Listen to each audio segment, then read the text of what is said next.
बिस्मिल्लाहिर्रहमानिर्रहीम।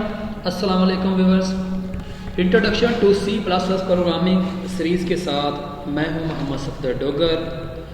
तो व्यूअर्स, आज के लेक्चर के अंदर जो टॉपिक आज हम कवर करेंगे वो है जी इंक्रीमेंट ऑपरेटर। इंक्रीमेंट ऑपरेटर हमारा एक यूनिट ऑपरेटर है।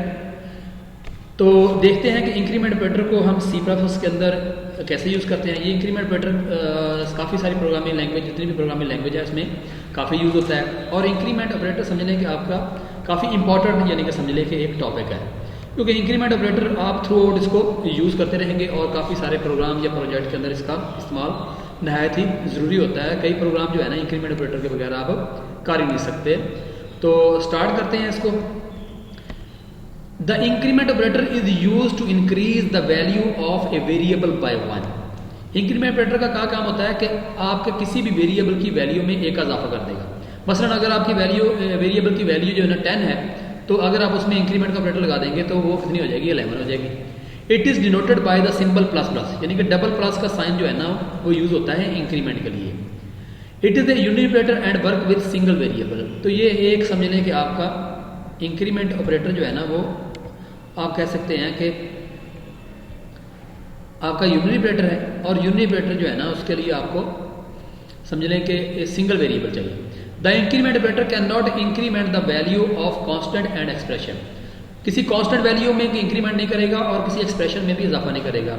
मसलन n plus plus a plus plus are valid statement, but 10 plus plus is an invalid statement. Mean के n एक वेरिएबल है, n की वैल्यू में इजाफा कर दिया, a एक वेरिएबल है, a की वैल्यू में इजाफा कर दिया, तो ये तो ठीक है। बट 10 की वैल्यू में अगर आप प्लस प्लस लिखेंगे तो ये इनवैलिड हो जाएगा।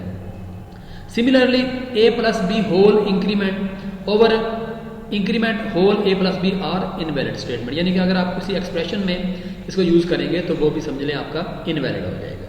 तो ये तो थी इसकी डेफिनेशन, ठीक है। तो इसके बाद देखते हैं इसकी increment operator can be use in two form. Increment operator दो फॉर्म में यूज होता है, prefix form and postfix form. तो देखते हैं प्रीफिक्स फॉर्म क्या होती है। Prefix form, in prefix form the increment operator is written before the variable as follow.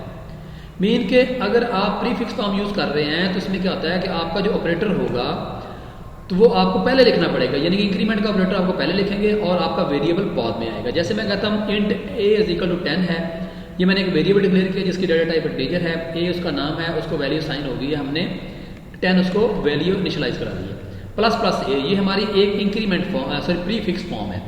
This line increment the value of a variable a by 1, यानी कि ये increment का ऑपरेटर क्या करेगा, a की वैल्यू में एक इजाफा करेगा। जब इसको आप शो कराएंगे तो इसकी आउटपुट कितनी आ जाएगी, 11 आ जाएगी।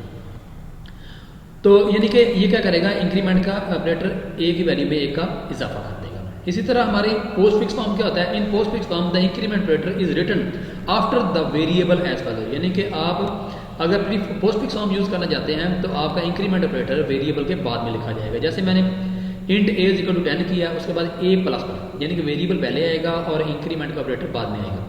This line increment the value of a variable by 1। Cout, इसी तरह अगर आप इसको शो कराएंगे तो ये a की वैल्यू जो है ना आपकी 11 जो है ना वो शो हो जाएगी। इसके लिए प्रोग्राम करते हैं। तो जैसे मैंने यहाँ पे एक वेरिएबल लिया है int n is equal to 10। Cout, अगर मैं इसकी a की वैल्यू को यहाँ पे शो करता हूँ तो ये देखें a की वैल्यू जो है ना हमें कितनी शो हो जाएगी, सॉरी n, हमारे वेरिएबल का नेम जो है ना वो n है। ये देखें n इज इक्वल टू कितना हो गया जी, 10। ठीक होगा जी। अब हम यूज करते हैं इंक्रीमेंट का ऑपरेटर। पहले हम प्रीफिक्स फॉर्म यूज करते हैं प्लस प्लस n।